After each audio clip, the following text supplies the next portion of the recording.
Bharatiya Janata party ने शुक्रवार को देश भर में मंडल स्तर पर देश के पूर्व प्रधानमंत्री भारत रत्न अटल बिहारी वाजपेयी की 96वीं जयंती पर पुष्पांजलि कार्यक्रम रख सुशासन दिवस के रूप में मनाया। आदर्श नगर विधानसभा के धीरपुर वार्ड से निगम पार्षद नवीन त्यागी ने शुक्रवार को केवल पार्क में पूर्व प्रधानमंत्री और भाजपा के दिग्गज नेता अटल बिहारी वाजपेयी को उनकी जयंती पर पुष्पांजलि दी। निगम पार्षद नवीन त्यागी ने कहा कि अटल बिहारी वाजपेयी ने देश को विकास की ऊंचाइयों पर पहुंचाया है।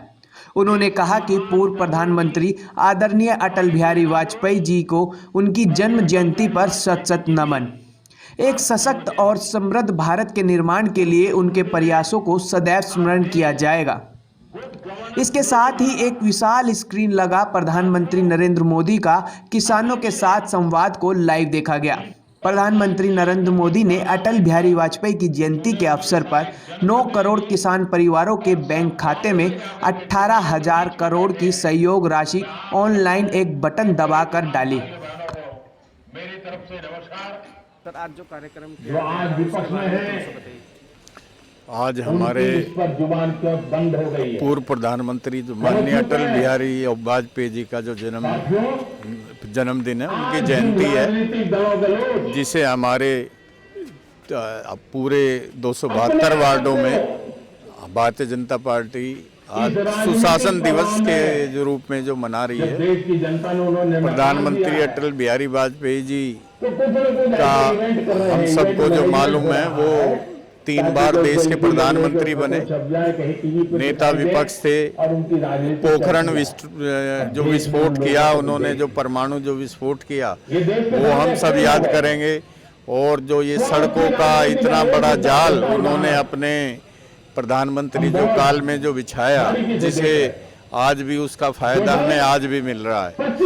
और एक और जो ये नदियों से जो नदियों को एक जोड़ने का जो कार्यक्रम था उनका, वो एक जो बहुत बड़ा प्लान था, जिसे उन सभी के जो कार्यक्रमों को हमारे प्रधानमंत्री जी फिर मोदी जी आज बहुत ही अच्छे तरीके से जो ये चला रहे हैं। और आज मोदी जी का जो ये संबोधन भी, जैसा आप देख रहे हैं, 12 बजे से 1 बजे तक, उससे पहले पुष्पांजलि की हमारे कुछ जिले से, प्रदेश से जो नेतागण भी आए, उन्होंने भी अटल जी के बारे में यहाँ कुछ हमें जो बड़ी जो महत्वपूर्ण जो बातें बताई।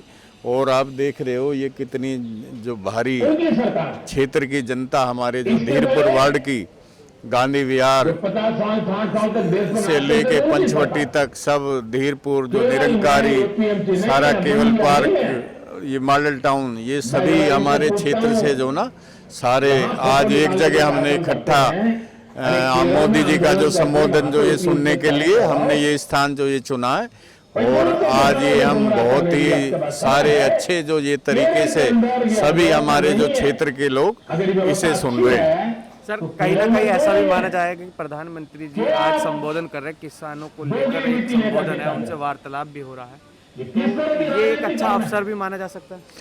वही मैं बता रहा हूँ कि हमारे प्रधानमंत्री जी ने किसानों से जो बात करके एक बिल्कुल बात क्लियर कर दी है कि हमारे कृषि बिल का जो कितना फायदा है।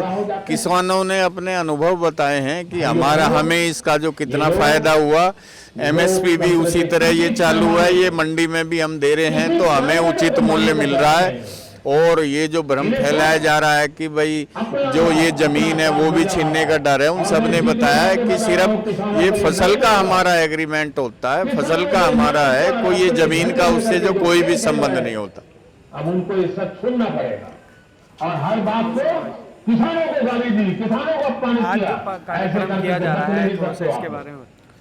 आज धीरपुर मंडल और हमारे पार्षद नवीन त्यागी जी द्वारा बड़ा ही अच्छा कार्यक्रम रखा गया है, जिसमें सर्वप्रथम हमारे पूर्व प्रधानमंत्री स्वर्गीय अटल बिहारी वाजपेयी जी को पुष्पांजलि करी गई सभी लोगों द्वारा। और हमारी प्रदेश की पूर्व महामंत्री रेखा गुप्ता जी भी आई थी, उनका भी उद्बोधन यहाँ पे रहा है। और प्रधानमंत्री किसान सम्मान निधि का आज जो हमने सबने लाइव देखा है, कैसे 9 करोड़ किसानों को 18,000 करोड़ से ज्यादा प्रधानमंत्री जी ने 1 मिनट में ट्रांसफर करें, ये आज हम सबने लाइव देखा है। पहले कहा जाता था कि 100 रुपए देते थे तो 15 रुपए जाते थे, आज साक्षात 1.25 करोड़ देशवासी ये देख रहे हैं कि एक बटन दबता है और जरूरतमंद आदमी के पास डायरेक्ट उसके अकाउंट में पैसा जाता है। उसका हम सब आज साक्षी हैं। प्रधानमंत्री जी आज लाइव है और वो लोगों को संबोधन भी कर रहे हैं, किसानों को भी संबोधन कर रहे हैं, उन्होंने पैसा भी ट्रांसफर करा है। जो ये मुद्दा उठा है इस समय, किसान नाराज है, वो कहीं ना कहीं क्या अब उसमें कुछ बदलाव? इसमें मैं आपके चैनल के माध्यम से बताना चाहूँगा, किसान नाराज नहीं है। ये कुछ चुनिंदा 100-150 लोग हैं जो अपनी राजनीति चमकाने के लिए, अपना एजेंडा चमकाने के लिए गुमराह कर रहे लोगों को बॉर्डर पे बिठा रखा है उन्होंने। और उनकी अब मांग देखिए क्या है, वो कह रहे हैं कुछ भी बात कर लो कि पहले वो कहते हैं मंडियां खत्म हो जाएंगी, सरकार रिटर्न भी देने को तैयार है, मंडी खत्म नहीं होगी। वो कह रहे एमएसपी लिख के दो, सरकार एमएसपी पे आश्वासन देने को तैयार है। उसके बाद उनका जो अगला मुद्दा आता है कि जितने भी आंदोलनकारी थे, शरजील आलम को रिहा करने की मांग वो करते हैं। तो मतलब जो मेरा मानना है, वहाँ बैठे हैं वो किसान नहीं है, उनको गुमराह करा जा रहा है। अभी कल इंटरव्यू मैं किसी का देख रहा था, वहाँ बंदा बैठा हुआ था, वो मेरे से वो इंटरव्यू में कह रहा था कि अब अगर मोदी जी मान भी जाए हम तब भी उठ के नहीं जाएंगे। कारण क्या कह रहे हैं, हमारी यहाँ पार्टी चल रही है। किस आंदोलन में आपने देखा है कि वहाँ पे मसाज पार्लर की मशीन लगी हुई है, सारी चीजें, वहाँ तो ऐशोआराम चल रहा है। आंदोलन थोड़ी हो रहा है, आंदोलन हुआ करते थे देश को आजाद करने के लिए। जेपी आंदोलन हुआ, मंडल का सारा चलता रहा है, वो जो हो रहा है वो सब पिकनिक हो रही है, आंदोलन नहीं कह सकते उसे। प्रधानमंत्री आज संबोधन कर रहे हैं, ठीक है, किसानों के डायरेक्ट अकाउंट में आज पैसा भी गया, तो क्या मान सकते हैं कि अब इसका समाधान हो सकता है जो मुद्दा उठा है? समाधान तो इस मुद्दे का बहुत पहले ही हो जाना चाहिए था, लेकिन जो बीच के जो बिचौलिए हैं जो इस आंदोलन को खत्म करना नहीं चाहते, जो सिर्फ अपनी राजनीति को बुला रहे हैं, जिन्हें कोई मौका नहीं मिल रहा, जिन्हें राम मंदिर पे कोई मौका नहीं मिला, 370 पे कोई मौका नहीं मिला, CAA पे वो दब गए, तो उस खामखा के मुद्दे को उठाने के लिए उन्होंने किसान का सहारा लिया है। किसान के कंधे में बंदूक चलाने की कोशिश कर रहे हैं, भोले वाले किसानों को बगलाया जा रहा है। लेकिन आज जब हमारे प्रधानमंत्री जी संबोधन कर रहे हैं, डायरेक्ट किसानों से बात हो रही है, तो उम्मीद है कि काफ़ी हद तक किसान समझेंगे कि सही क्या है, गलत क्या है, उनके भले के लिए क्या है, और शायद किसान इस बात को मानेंगे, समझेंगे, और जल्द ही 90 से पहले इस चीज़ का समझौता हो जाएगा और किसान और हम सब जैसे देश में स्वार्थ की स्थिति वो वैसी ही रहेगी। अटल जी के जन्मदिन पे एक तरह से माना जाए कि अवसर में बदला जा सकता है। अटल जी का जन्मदिन ऐसा है कि अटल जी के बारे में तो जितनी बातें कहो कम है, क्योंकि विरोधी भी उनकी कभी कोई निंदा नहीं कर सकते।